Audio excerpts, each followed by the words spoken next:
Now, it's one of the world's oldest professions and is never far away from the headlines. So why is sex work still such a taboo? Well, with 50% of the cast featuring real-life escorts, performers and strippers, the Sex Workers Opera hopes to educate an audience on what really goes on behind closed doors, and we can meet 3 of that award-winning cast now. So we'll welcome Siobhan Knox and Rachel Burley and former Sex Worker of the Year, Charlotte Rose. Welcome all of you. Thank you so Siobhan, much. we'll start with you because you're the director and creator. So what is it? OK, so thank you for having us on the show. It's really great. The Sex Workers Opera is a multimedia theatre show created and performed by sex workers and friends of sex workers. So it's really important to note that as a cast and crew, half of us are sex workers, and half of us are friends of sex workers, and you never really know who is who. And we won't spoil any of that today. What sort of reaction have you had from the audience? Because there has been a little bit of negativity saying that maybe you're glamorising this industry, something that you vehemently deny. Sure, I think we're trying to portray a really complex and human representation of sex work, because sex work is so often portrayed in a very two-dimensional, very glamorous or very tragic. You know, we're trying to show that it's human, and the reactions from the audiences have been really great. You know, we had the same person in the audience laughing and crying, and like we've had 5 standing ovations. So we've now got support from the Arts Council as well, which is amazing. Great. And Charlotte, an award-winning sex worker. So is that awards for work within the industry or for campaigning? So, well, Are you just very good at it? I'll take the very good at it, yeah. So that was with the Sexual Freedom Awards, so I won that in 2013, and it's about giving people within the industry recognition for the work that they do.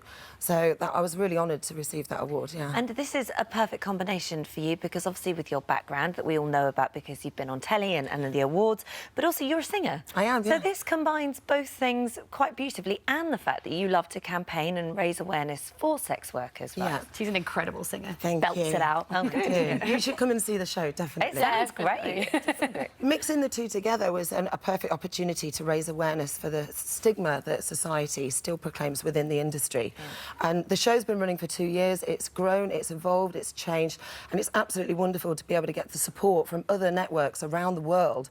And it's honourable for us to be able to share those stories. And Rachel, what made you get involved? Well, I was working with the ECP, the English Collective of Prostitutes, and we campaigned for safety and decriminalisation.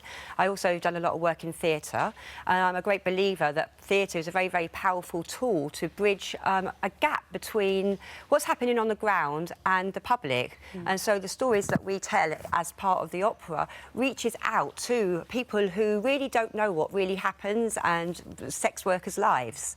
And you were quite impressed with the stories, some of them very funny. Yeah, it's hilarious. The show is incredibly funny. People do say it's a lot funnier than they think it's really, really funny, and it's incredibly sexy and also sad. I mean, that's So just explain that ECP stands for English Collective of Prostitutes. So this is an organised body. Yeah. But we were asked not to use the word prostitutes. Yeah. So even the body that's looking after them uses the wrong word. It's quite an old organisation actually. It's been running I think since 1975, and they reclaimed the name at that point. And yes, I've done a lot of work around decriminalisation and safety. In fact, took the first prosecution, private prosecution in England against a man who actually raped a number of sex workers. The Crown Prosecution Service refused to prosecute the guy, but the ECP actually took a private prosecution. They've done incredible work. Yeah.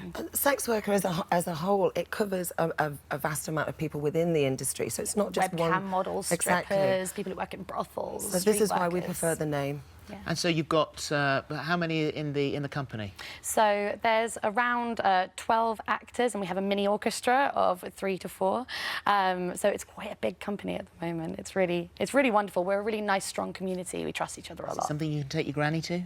Definitely. Well, my daughter, I actually brought my daughter to come and see the show, and she absolutely loved it. It really did open her eyes and raise awareness to the things that we're suffering with, the things that we get challenged on. Well, thank you both for coming in. Yeah, sorry, I just think that one of the stories as well is about a mother who is coming to terms with her daughter being a sex worker as well. So I think it's something everyone can relate to. Sex Workers Opera runs tomorrow until Sunday at the Pleasance Theatre in London. And thank you very much. Thank you. Hello YouTube. For more of the same, just click here, and don't forget you can subscribe for even more of these amazing videos exclusive to our channel. always say Ruth has great buns. I do, don't I, darling? I do, and obviously I know how she got them. No, Bake Off, of course, you know, it's kind of gone absolutely crazy, and as you said, it's all around the world.